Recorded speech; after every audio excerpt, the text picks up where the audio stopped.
नमस्कार, आपका स्वागत है। हमारे हिंदू समाज में तरह तरह के धार्मिक त्योहार और तिथियां मनाई जाती है, पर हिंदू धर्म के पंचांग में एक ऐसा महीना भी आता है जहां हम अपने पितरों के आशीर्वाद को प्राप्त कर सकते हैं, जिसे पितृपक्ष का महीना कहा जाता है। हिंदू पंचांग के अनुसार अश्विन मास की पूर्णिमा तिथि से पितृपक्ष आरंभ होते हैं। पितृपक्ष अश्विन मास की कृष्ण पक्ष की अमावस्या तिथि तक कुल 16 दिन चलते हैं। इस साल पितृपक्ष 20 सितंबर से 6 अक्टूबर तक मनाए जाएंगे। हिंदू समाज में पितरों को देव तुल्य माना गया है, इसलिए पितृपक्ष के दौरान पितरों का आशीर्वाद प्राप्त करना बहुत ही लाभदायी होता है। गरुड़ पुराण के अनुसार पितृपक्ष में अगर पितरों का तर्पण नहीं किया जाता है तो पितृदोष लगता है। यदि श्राद्ध की तिथि याद ना हो तो ऐसी स्थिति में अमावस्या तिथि पर श्राद्ध किया जाता है। इस दिन सर्व पितृ श्राद्ध योग माना जाता है। यदि आप भी अपने पितरों का आशीर्वाद प्राप्त करना चाहते हैं तो पितृपक्ष की माह में कुछ उपाय अवश्य करें। आज के इस वीडियो में हम आपको पितृदोष से मुक्ति के उपाय बताएंगे और ऐसे संकेतों के बारे में बताएंगे जिससे हमें ये पता चलता है कि हमारे पितृ हमसे नाराज है और हम पर पितृदोष लगा हुआ है। तो चलिए सबसे पहले हम जानते हैं पितृदोष मुक्ति के उपायों के बारे में और उसके बाद जानेंगे उन संकेतों के बारे में।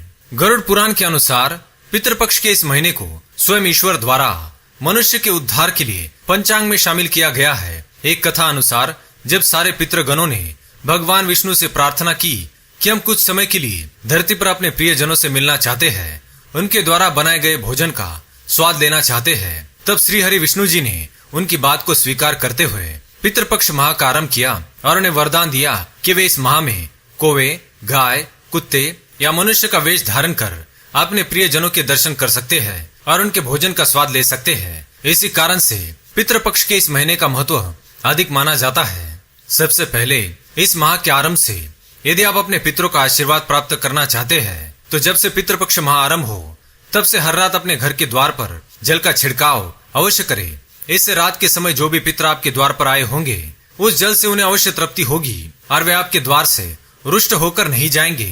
दूसरा उपाय, हम पितरों के श्राद्ध पर उनके लिए भोजन तो बनाती ही है, यह हम सब जानते हैं, किंतु पितृपक्ष के पूरे माह में हम जो भी भोजन घर पर बनाए उसमें से कौवे, गाय, कुत्ते के लिए कुछ हिस्सा अवश्य निकालना चाहिए। इससे हमारे पितृ जिस भी रूप में धरती पर होंगे उन्हें अवश्य तृप्ति प्राप्त होगी और वे प्रसन्न होकर आपको आशीर्वाद देंगे। तीसरा उपाय, पितरों के लिए घी का दीपक प्रज्वलित करना। यह एक अचूक उपाय है जिससे आपके ऊपर सदैव आपके पितरों की कृपा बनी रहेगी। पितृपक्ष के माह के शुरू होते ही आप घर में पितरों का नाम लेकर उन्हें याद करते हुए और उनका आवाहन करते हुए ओम नारायण नमः मंत्र का उच्चारण करें और पितरों की तस्वीर के सामने घी का दीपक प्रज्वलित करें। इससे पितृदोष से मुक्ति के द्वार खुल जाते हैं और पितरों का आशीर्वाद भी प्राप्त होता है। आपके पितरों की श्राद्ध तिथि पर आपको ब्राह्मणों को भोजन अवश्य करना चाहिए और उस भोजन से जो थोड़ा बच जाए उसे लेकर आपको कौवे को खिलाना चाहिए। और जब आप ये भोजन कौवे को खिलाने जाए तब आप मन में अपने पितरों को अवश्य याद करें। इससे आपके पितृ जहाँ भी जिस भी स्वरूप में होंगे उन तक आपका भोजन अवश्य पहुंच जाएगा और उनका आशीर्वाद आपको अवश्य प्राप्त होगा। छठी बात, पितरों की पसंद की चीजें किसी जरूरतमंद को दान करना। यदि आप पितृपक्ष के माह में अपने पितरों की पसंद की चीजें जैसे उनका पसंद का खाना, कपड़े, मिठाई आदि जैसी चीजें किसी जरूरतमंद को दान करते हैं या ब्राह्मण को दान करते हैं तो उनका फल आपको अवश्य प्राप्त होगा। ऐसा करने से पितृ प्रसन्न होते हैं और आप पर उनकी कृपा दृष्टि सदैव बनी रहती है।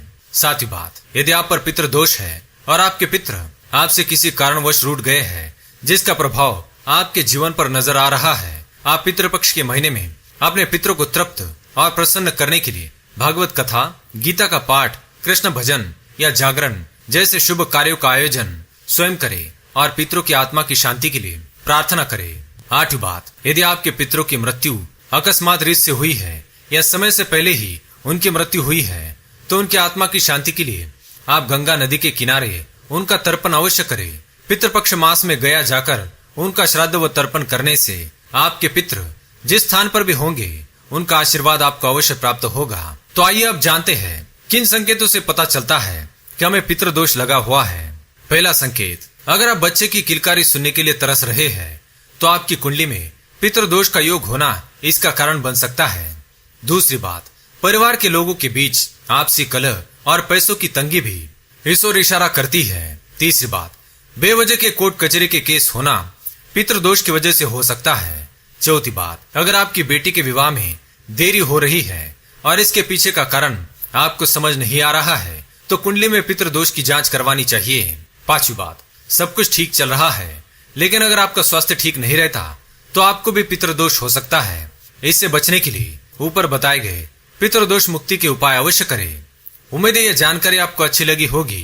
वीडियो पसंद आए तो लाइक करें, कमेंट में जय श्री कृष्ण, जय पितृदेव अवश्य लिखें। साथ ही चैनल को सब्सक्राइब करें। धन्यवाद।